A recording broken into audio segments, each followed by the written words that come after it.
Buenas tardes amigos de En Tus Propias Palabras, soy Alejandro Ruiz y el día de hoy vamos a platicar de un tema sumamente interesante para los mexicanos. Es básicamente la reforma fiscal de los Estados Unidos. Y para ello tenemos a un gran amigo que es Mauricio Mobarak, UCCS. Mauricio, pues ya es tu casa. Tú ya vienes aquí con singular alegría y ¿qué te puedo decir? Muchas gracias. Y gracias por la invitación, de verdad. Ahora sí, como la aportación que ustedes hacen de traernos a sus consultores, por favor, preséntanos formalmente a Vicente y a José Antonio, por favor. Claro que sí. Bueno, pues tengo el gusto de presentar el maestro y contador Vicente Ortiz, que es nuestro presidente del Comité Fiscal en la firma y que va a estar ahora con nosotros. Y también el licenciado y contador también, Juan Antonio Castro, también él el miembro del comité legal de la firma y experto en la parte de comercio internacional y en esto de la reforma fiscal de Estados Unidos. Perfecto. Y aquí hay algo muy importante y para abrir boca. Los mexicanos estamos muy inquietos. Este año nos han pegado varias cosas o nos van a pegar varias cosas. La cuestión política, por todo sabido, que es el cambio de presidente y con ello posibles políticas que se van a dar durante los siguientes 6 años. Pero no conformes con eso, viene también el aspecto social, que es parte de lo que heredamos del terremoto del año pasado, y con todas las consecuencias que puede llegar a tener, y además las propias que se van a manifestar muy vinculadas a lo político y a lo económico.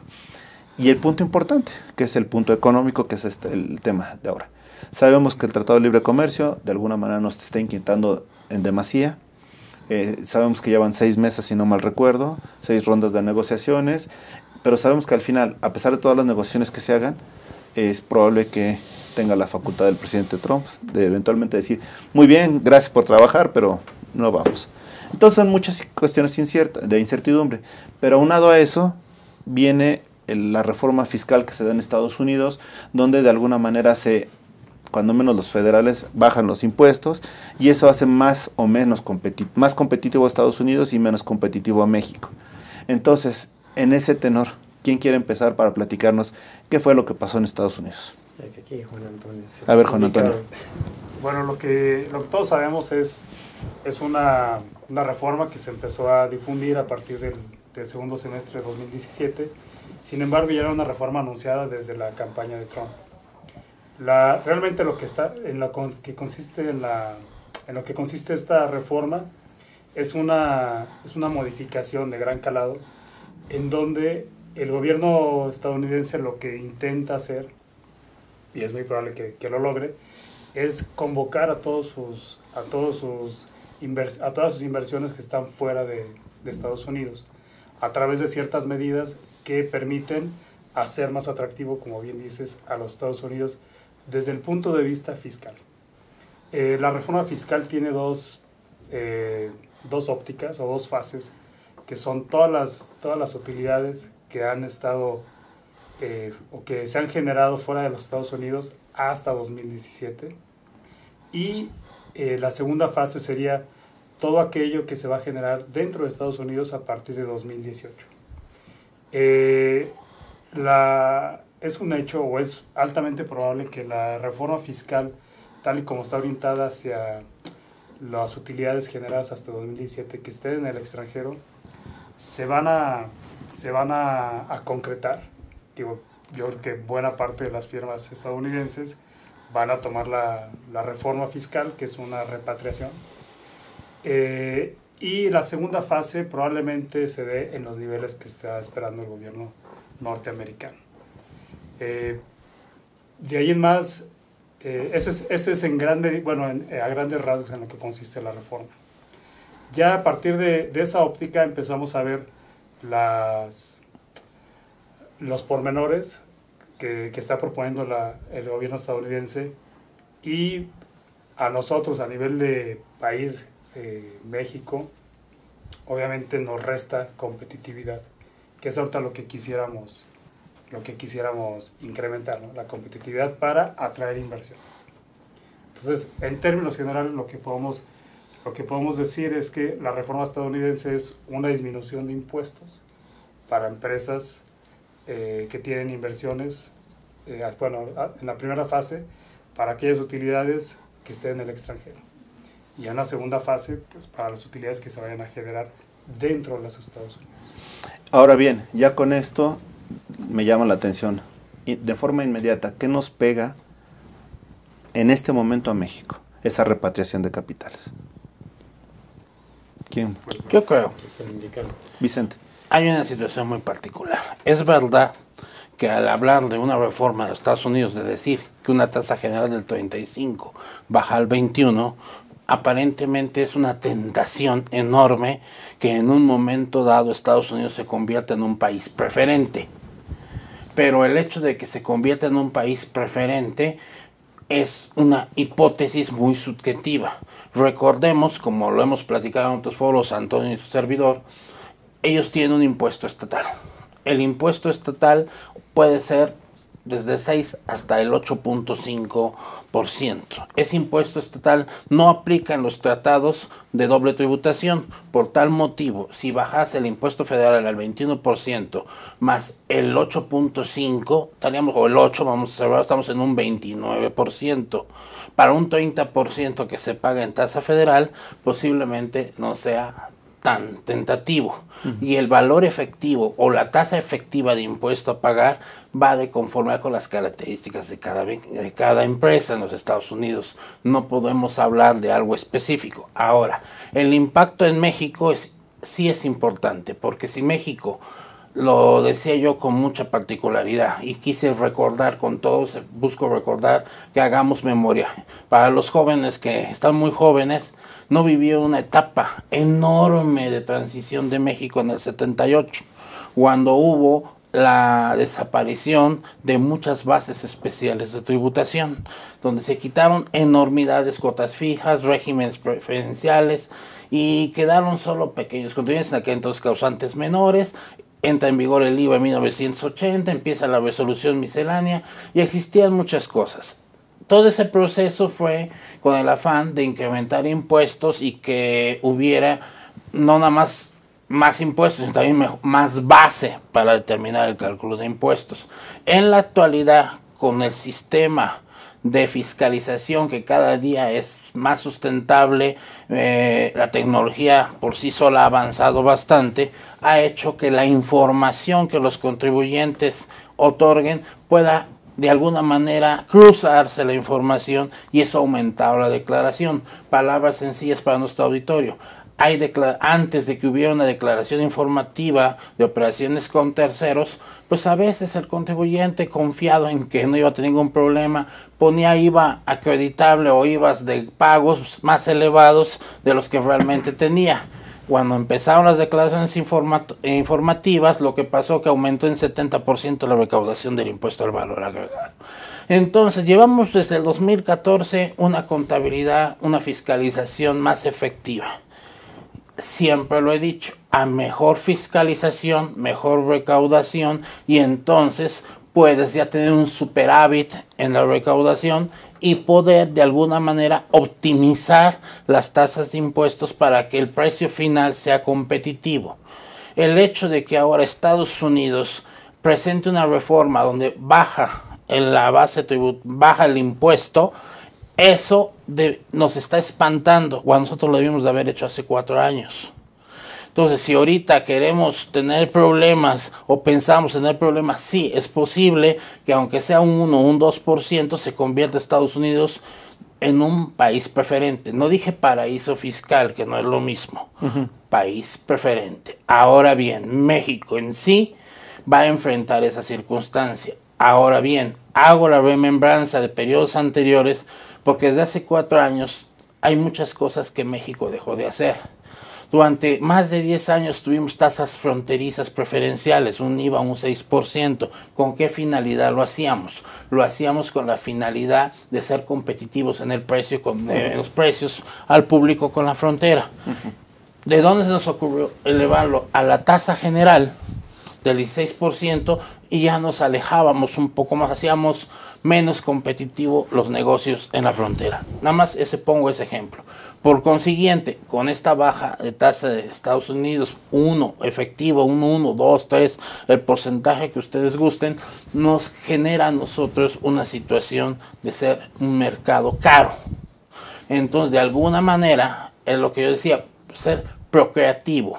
Yo les repito, México tiene, si bien una experiencia tributaria enorme, porque realmente México en esa guerra entre que contribuyente evade y el fisco está más preocupado por el que evade que por el que cumple, y siempre usando unas estrategias de toma y daca, ha hecho sofisticada la recaudación y efectiva también.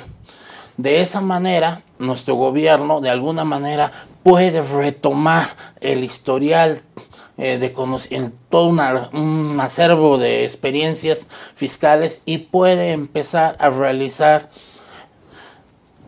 bases especiales de tributación, regímenes preferentes, tasas o bases un poco más desgravadas competitivas, tasas preferenciales, y regresar, ¿por qué no a la tasa fronteriza?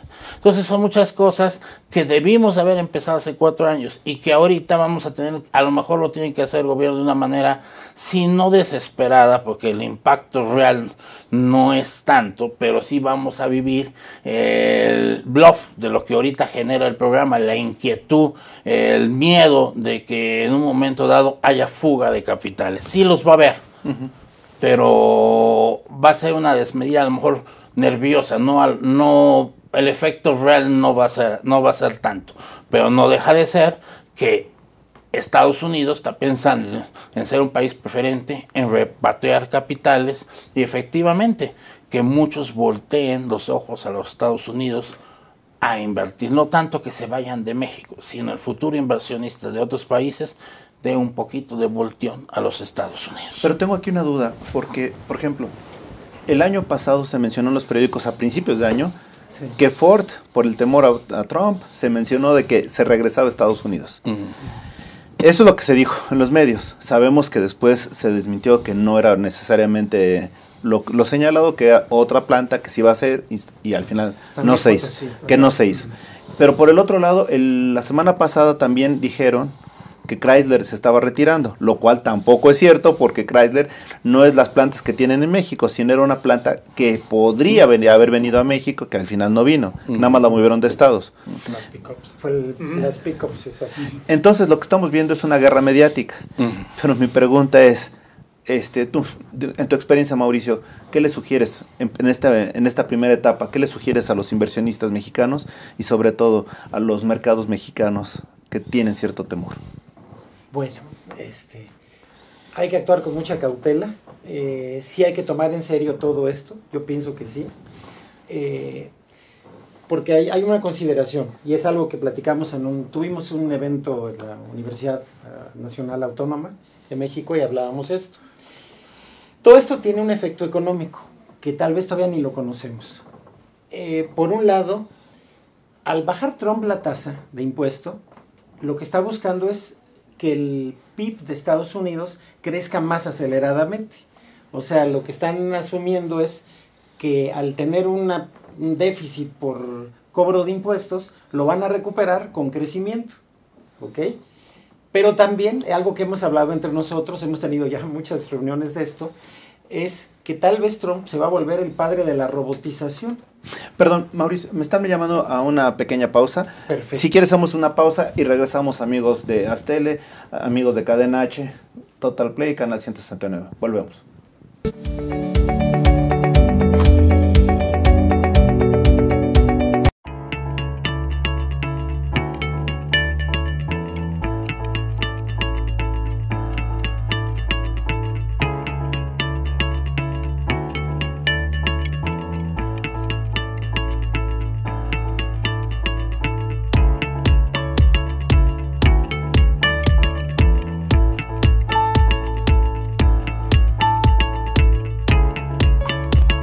Estamos seguros que construyendo a través de la gente podremos trabajar y sobre todo contribuir en los resultados de su negocio.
Rosso Fragola.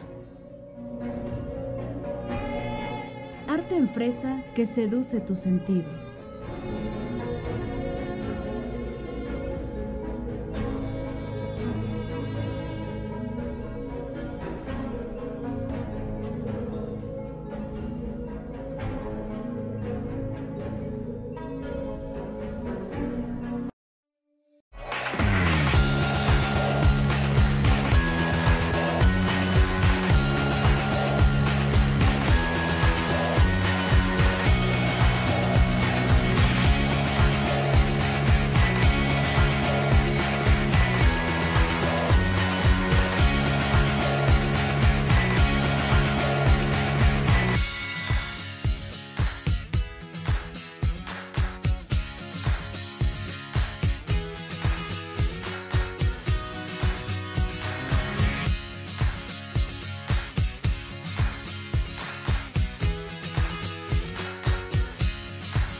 Regresamos amigos de Aztele, regresamos amigos de Cadena H, canal 169 Total Play. Y perdón, te interrumpí, Mauricio. Sí, no, muy bien, Alejandro. Bueno, decíamos que probablemente Trump se está volviendo el padre de la robotización, porque si bien para México una de sus ventajas competitivas es el costo de la mano de obra más baja. Por ahí está circulando en las redes, en LinkedIn, un cuadro donde se menciona el salario mínimo en toda Latinoamérica. Sí. Y México es el tercero más bajo, o sea, somos el... Creo que el último es Venezuela, eso sí me acuerdo. Es Cuba y Venezuela son los que están peor.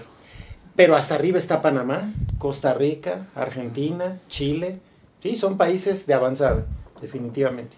Entonces, eso es una ventaja competitiva aparentemente para México y que a lo mejor, inclusive con la diferencia de impuestos, le podría convenir a la empresa americana, en este caso, seguir en México, que es lo que comentan mis compañeros. Sí, desde ese punto de vista sí, pero hay otras variables, como que, por ejemplo, la robotización está en la puerta, ya está aquí entrando, y ya está en muchos lugares, y entonces ahí la ventaja del costo de la mano de obra, pues desaparece. O sea, me decía, hablaba con otro colega de nuestra oficina de Querétaro, y decía, bueno, pero esa inversión también cuesta. Sí, pero el inversionista no lo ve así, lo ve como que es una inversión productiva, y que eso inmediatamente va a tener un retorno de la inversión. Entonces no le preocupa eso, de alguna manera. Bueno, entonces decíamos, Trump puede ser el padre de la robotización o el que acelere la robotización, y aún con el asunto de la mano de obra, pues no sea tan malo mover una planta para allá. Bueno, y no es mover, hemos hablado mucho de eso. A ver, ¿qué es lo que sucede aquí? Aquí no importa dónde están físicamente los fierros, aunque nuestro jefe del SAT creo que sí habla de eso. Creo que fue un poco inoportuno un mensaje que mandó como amenazando, es decir, porque se habló mucho ahorita, inmediatamente hubo comentarios de que lo que van a hacer las empresas es mover su domicilio, o sea, no tiene que mover la fábrica, muevo el domicilio, y ya con mover el domicilio, ok, lo que yo pago aquí es como un pago provisional, y allá es donde pago realmente. Bueno, y entonces dijeron, no, pero es que la fuente de riqueza. Bueno, todo eso tiene un análisis muy cuidadoso, es lo que yo les decía, o sea, como recomendación al empresario, tiene que analizarlo muy bien. ¿Qué hacen normalmente las empresas globales? Porque hablamos de las empresas globales, ¿no? Y cuando se habló de esto de que China es la fábrica del mundo y cada país tiene su ventaja competitiva, ¿no? Y Holanda es el líder en logística y bueno, cada país debe tener, Inglaterra es el dueño del dinero, sí. Todo mundo tiene su ventaja, a lo mejor España es el líder en turismo y bueno, y en este mundo global cada quien toma ventaja de su característica, ¿no? Bueno, la empresa global lo que busca es que al final la tasa de impuestos sea menor. Y una empresa global tiene una fábrica en Brasil, un centro de distribución en Holanda, un centro de desarrollo tecnológico en Japón, en fin. Y entonces, ¿cómo maneja esto? Es una plática que tenemos mucho, por ejemplo, Juan Antonio y yo, también Vicente. Bueno, se manejan muchos conceptos. Primero es lo que dicen el supply chain, o sea, el precio del producto que me estás enviando. Pero hay muchos otros conceptos, como son regalías, asistencia técnica, management fees, y bueno, intereses, en fin, hay 10 conceptos fáciles con los cuales yo puedo mover las utilidades de un lugar a otro. Y como existe, como dice Vicente, el tratado para evitar la doble tributación, en esos conceptos nada más retengo un 10%, si no me dejaran mentir los señores, nada más se retiene un 10%, y ese 10 es a cuenta del 20 que voy a pagar en Estados Unidos. Y aparte, si la empresa de Estados Unidos está en Delaware, o en Las Vegas, o en Nevada, o en otros lugares, ahí el impuesto estatal es 0%. Entonces, ¿qué es lo que están midiendo ahorita los inversionistas? Y estamos hablando diario con ellos. Bueno, aquí pago un 30%, más un 10% de reparto de utilidades, más un 10% por el pago de dividendos. Ya voy en 50. Ah, bueno, pero por el tratado el del dividendo se va a la mitad. Ok, 45%. Y allá estamos en un 20%. Y si estoy en Delaware, pues es un 20%. Y allá no hay reparto de utilidades, no hay dividendos. Está el estímulo a la repatriación de capitales. Ahorita sí hay un asunto. O sea, como dicen los gringos, there's an issue, ¿no? O sea, sí hay algo que analizar. Y sí, tenemos miedo, digo yo. Ayer tuve una plática con un cliente, nunca podemos, desde luego, revelar nada de qué es y de cómo, y precisamente está haciendo eso. O sea, tiene la empresa en México, vende el producto pues al rango mínimo que lo puede vender, de acuerdo a los principios del BEPS, ¿verdad? A una utilidad creíble. A una utilidad creíble, que en un estudio de precios de transferencia pasa la prueba, que bajo los criterios del BEPS, de la OSD, pasa la prueba, y allá genera la utilidad grande. Y aparte, todavía si le sobrara algo, pues puede cobrar asistencia técnica, regalías, management fees, intereses y lo que quiera. Entonces, sí, al verlo, fue un caso real ya, que no lo hicieron por la baja de impuestos, ya lo tenían planteado. Pero bueno, eso pueden hacerlo muchos, no nos conviene, obviamente. Yo creo que sí se tiene que sentar muy bien, es decir, lo que pediríamos nosotros, yo creo, y más allá de entrar en detalles ahorita, es que sabemos que estamos en un año electoral, pero bueno, si el gobierno ya tomó el costo político de hacer una serie de reformas, yo creo que debe tomar el costo político de hacer lo que haya que hacer ahora, porque no por la política vaya a dejar al país en una situación difícil. O sea, yo eso es personalmente lo que pediría. Si de todas maneras ya se tomó un costo, porque se tomó ya se tomó. Si el índice de aprobación es tan bajo de la presidencia, pues ya no importa eso ahorita. Lo que importa es que el crecimiento económico de México siga. Y si ahorita el que está pensando que va a crecer es Estados Unidos, pues México tiene que hacer algo. Y peor aún, si sale un tuit que diga que se cancela el TLC, porque puede salir un tuit ahorita, en este momento, claro, ¿no? Sabemos cómo es este asunto. Nos exponemos a un arancel del 24%. No. En la automotriz.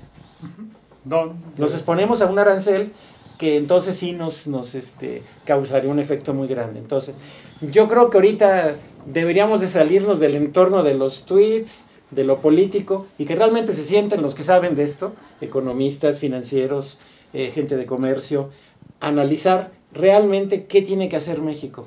Porque de entrada, pues lo que estamos viendo es que la reforma que se hizo hace, ¿cuántos años? Más o menos 4 años. 4 años. Dejó muy mal a las empresas en muchas cosas.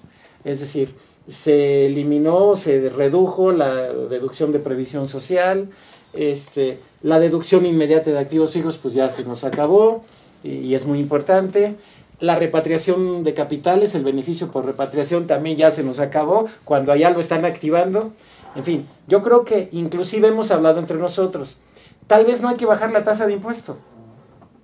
Hay un dicho que dice, subimos el puente o bajamos el río. Bueno, pues bajemos el río.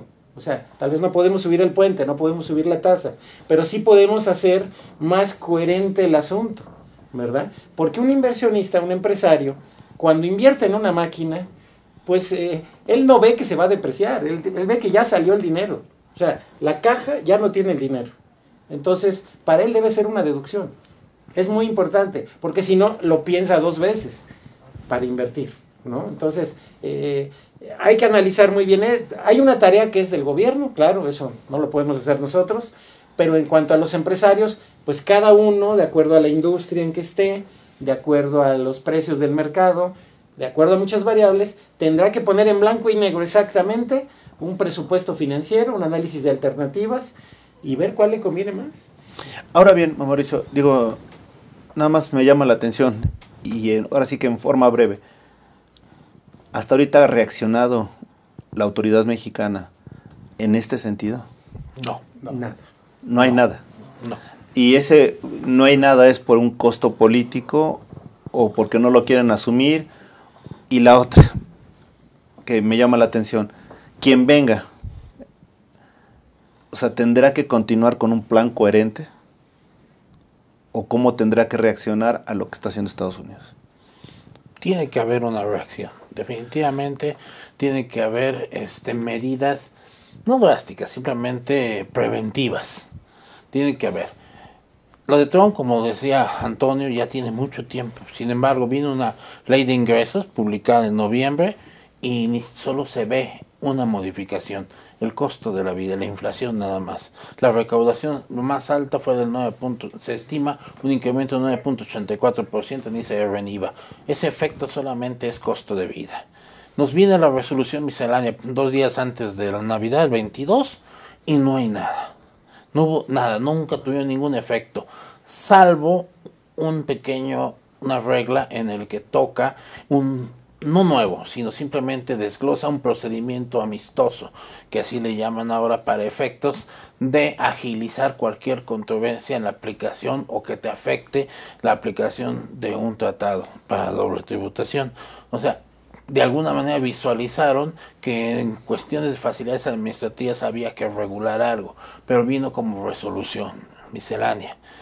Ya estamos, ¿a qué fecha? 15 de enero, 16 de enero, y no ha habido ninguna resolución. Yo estoy seguro que están esperando precisamente otro golpe más de lo que sucede en Estados Unidos, un poco la paciencia de lo que lo están analizando, el que viene, el que posiblemente venga, para tomar unas medidas preventivas. Efectivamente puede ser no una tasa de impuesto que disminuya ahorita, porque eso se vería a lo mejor políticamente mal, pero yo sí esperaba una desgravación, y si no desgravar, por lo menos generar nuevamente situaciones a sectores.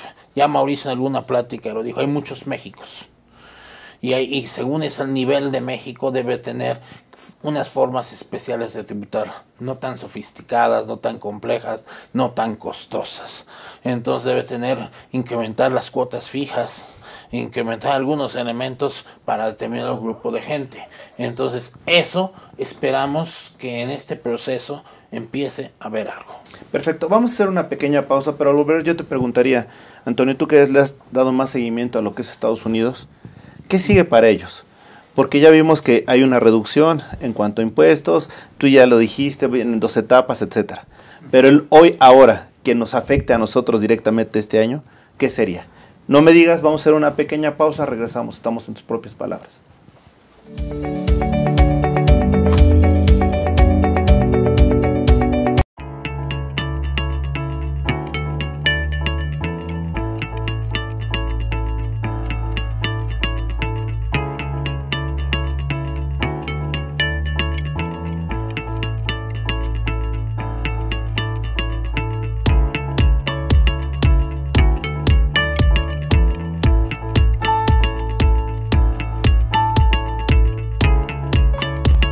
Estamos seguros que construyendo a través de la gente podremos trabajar y sobre todo contribuir en los resultados de su negocio.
Airoso Fragola. Arte en fresa que seduce tus sentidos.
Regresamos, amigos, en tus propias palabras.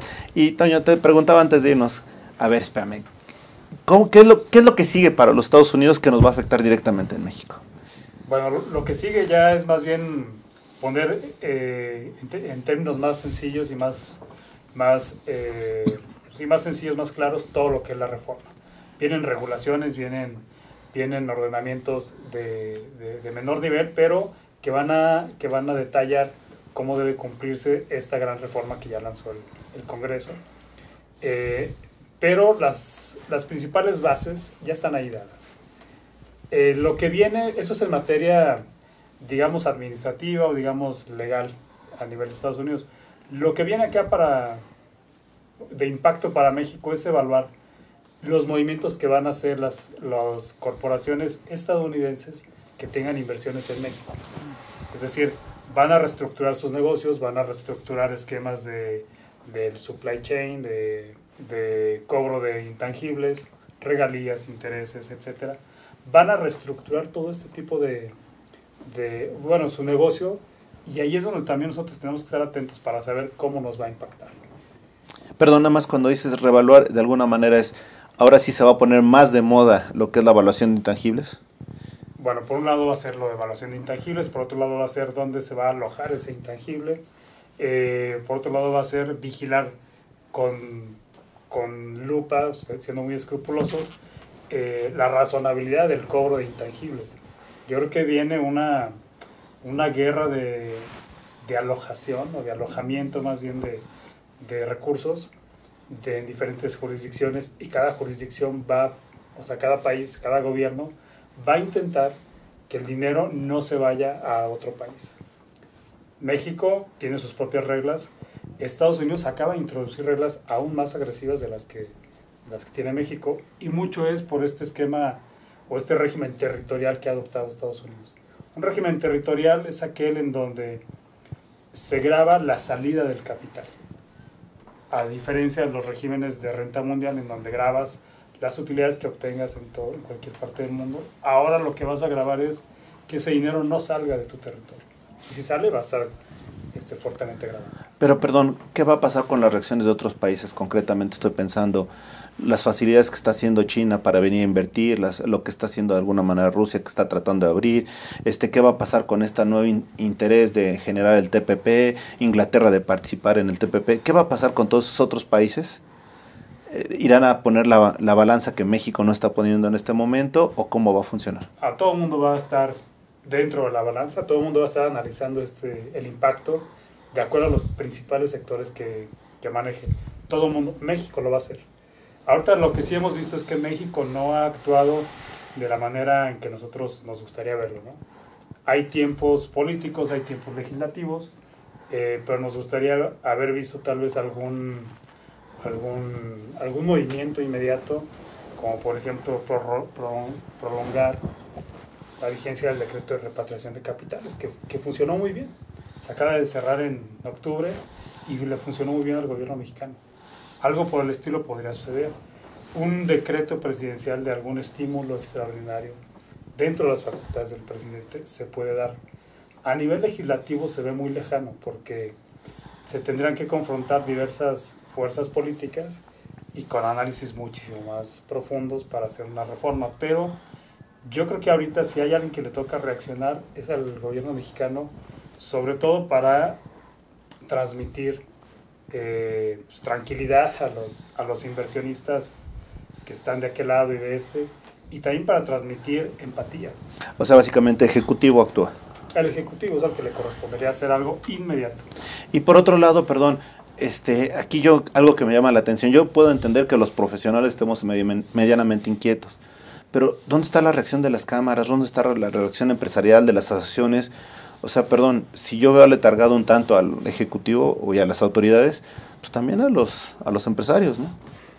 Así es. Bueno, la vemos un poco tibia, hemos hablado mucho de eso también. Por ejemplo, el caso de los principales jugadores, Coparmex, Consejo Coordinador Empresarial, IMEF, siempre han estado poniendo el dedo en el renglón, hay que decirlo, y no les han hecho caso. Eso ha sido la historia. Creo que lleva la Coparmex desde que se hizo la reforma, pidiendo la previsión social, pidiendo el IVA en la frontera, pidiendo la deducción inmediata, cosas que no afectan tanto y que no tampoco les han hecho caso, ¿no? Y ahora entiendo que quien está avanzando más es el IMEF, por lo poco que hemos escuchado, el IMEF está avanzando en esas pláticas con el gobierno. Aquí lo que, bueno, entra un poquito al análisis ahora sí que filosófico.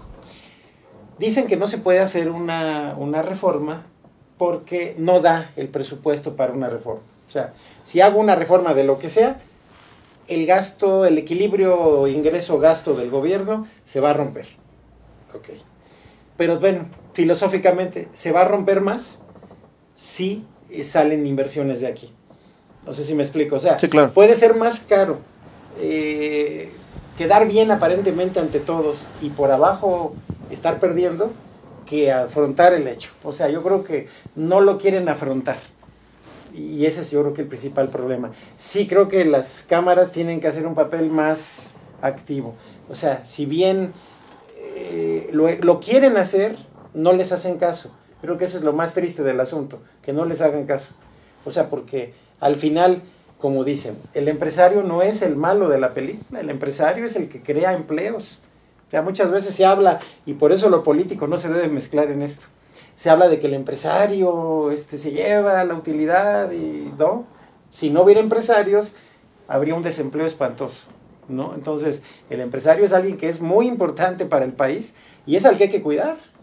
No veamos otros países donde no hay empresarios y se mueren, ¿no? Entonces, tienen que cuidar mucho a los empresarios. Insisto, creo que todo se está yendo por el lado político, de quedar bien, de adornar todo, decir aquí no baja nada, todo se queda igual. ¿Qué esperaríamos todos los profesionistas que conocemos esto? Pues que el gobierno hiciera un plan, lo que hace es una empresa. A ver, si nosotros tenemos una empresa y hay una situación de riesgo, porque ahora se habla mucho de la administración de riesgos, que una empresa se maneja por riesgos. Vemos que hay un riesgo para la empresa, ¿qué hacemos? Plan de emergencia financiero, de inmediato. ¿Y qué haces? Bajar tus gastos. Lo primero que tienes que hacer es bajar gastos. Lo que estamos viendo que se están gastando ahorita en las campañas, precampañas, y ya no sé cómo se llaman, es un dinero que es inútil realmente y que podría servir para, por lo menos para la reconstrucción, ¿verdad? Claro. Entonces, yo creo que es lo que sí esperamos, eso sí, no cuesta nada, es hacer un plan de emergencia financiero y decir, es como en una casa, por Dios, lo hemos platicado aquí, en una familia. Cuando baja el ingreso, pues se ajustan los gastos, no hay de otra. Entonces, hay que hacer un plan donde se vea lo que realmente se requiere gastar y entonces ir, ¿cómo motivo a la inversión? Y la otra, lo que hemos platicado acá con Vicente muchas veces, es estos dos Méxicos, ¿no? Donde hay un México que es el que sostiene al país, pagando impuestos. La economía formal. La economía formal, y además en eso son los empleados, porque los que más pagan más son los empleados. Y hay un México que sí paga, o sea, sí paga, pero lo paga por fuera. O sea, se lo cobran por fuera. Lo que hay que hacer es que todo eso entre al sistema. Y entonces sí se pueden reducir las tasas. Claro que se puede, porque lo que se está yendo es mucho. Incluso hay medidas ilógicas. Por ejemplo, hemos hablado muchísimo esto de la deducción por restaurantes, comidas. Esto generaría un pago de impuestos mayor. Al no ser deducible, pues obviamente pues el restaurante, quién sabe si pague. No sé si me explico. Claro. Entonces, y hay muchos ejemplos como esos, ¿no? Gastos médicos. Dice, bueno, nada más es el 10% de lo que te gastas y con un límite de no sé cuánto. Bueno, pues entonces el doctor no me ofrece factura, yo tampoco la pido, y pues todos contentos, pero no, todos contentos no, porque lo que estamos haciendo es volver poco competitivo al país. O sea, yo creo que sí deberían de olvidarse de lo político, de verdad, hacer un plan serio con la gente que sabe de esto, el IMEF, el Colegio de Economistas, el Colegio de Actuarios, en fin, con toda esa gente que sí sabe de esto, y poner los números claros, qué es lo que realmente se necesita, y hacerlo. O sea, yo creo que si no se hace nada, el efecto sí va a ser fuerte. O sea, porque también el empresario va a decir, bueno, ¿qué hiciste tú, gobierno, para apoyarnos? Ahora bien, algo que me llama la atención es que, salvo el primer día que se anunció lo que es la reforma fiscal en Estados Unidos, fue el día que se disparó el dólar, se incrementó. Creo que estaba como en 19 y subió a 21, más o menos. Sí, estuvo. Pero después ya bajó y vuelve a estar más o menos a los niveles de 20 pesos. ¿Se espera un dólar en el transcurso de este año más atrabancado o no? Las estadísticas que hemos visto, inclusive de nuestro amigo Nacho, que ya ha estado aquí en tu programa. Un saludo. Y viendo otras estadísticas, dicen que se fortalecerá el dólar, pero quedará en una base de 18.60 en el transcurso del año, en el último semestre. Eso es lo que estiman. No comparto su criterio, pero ellos son los expertos y han establecido que posiblemente se asiente el dólar por esas cifras. O sea, menos de 20 pesos. Menos de 20 pesos. Perfecto, vamos a hacer la última pausa y al volver yo les pregunto, o sea, yo puedo entender al gobierno, a la autoridad, pero ¿qué debemos de hacer nosotros los empresarios hacia adentro? ¿Cómo proteger nuestras inversiones y sobre todo, cómo proteger de donde comemos? Hacemos una pequeña pausa, volvemos, estamos en tus propias palabras.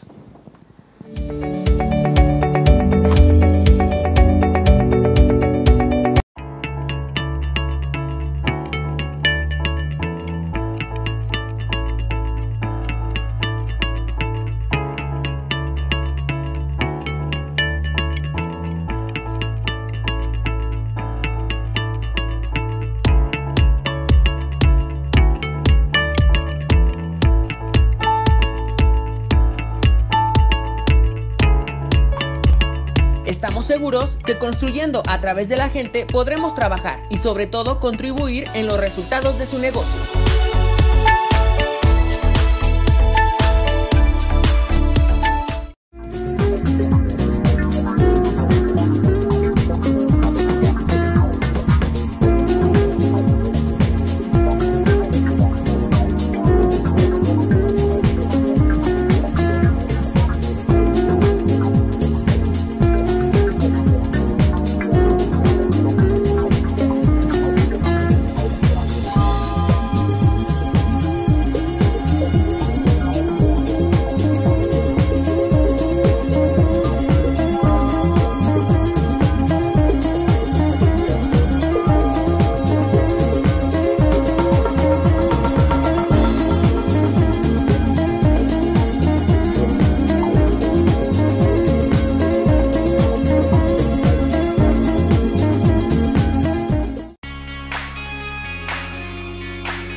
Rosso Fragola. Arte en fresa que seduce tus sentidos.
Regresamos, amigos, en tus propias palabras.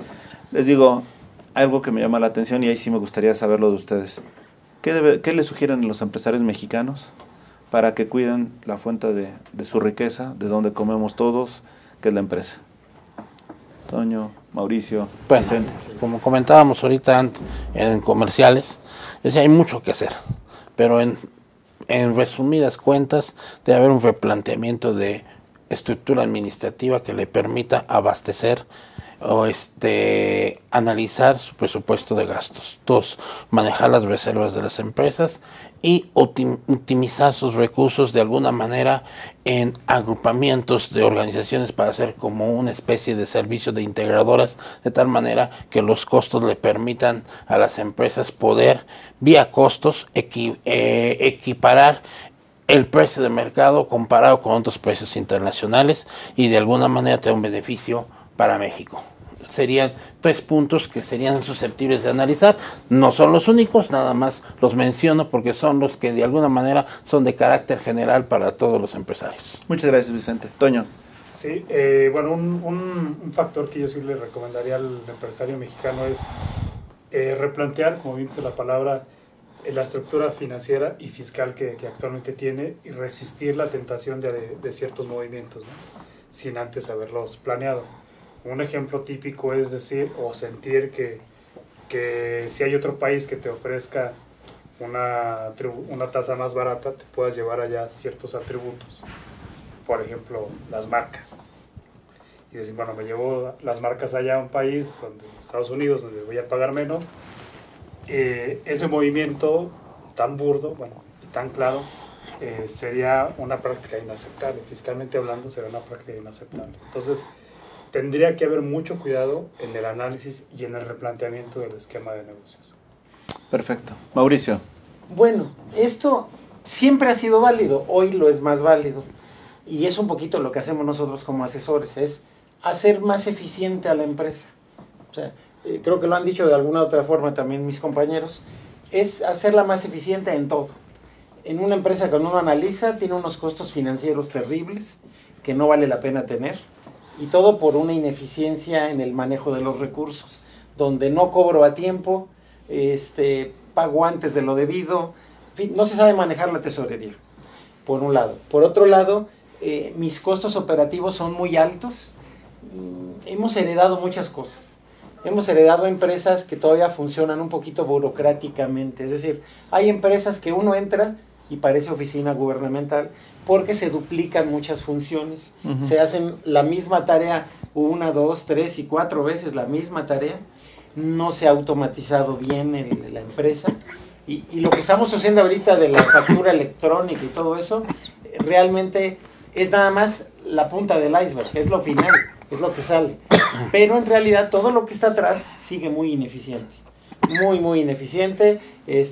Capturo una entrada al almacén y después tengo que capturar la factura del proveedor y después tengo que checar el pago y lo hago 3 veces lo que podría hacerlo una vez. Entonces, ¿qué pasa en las empresas?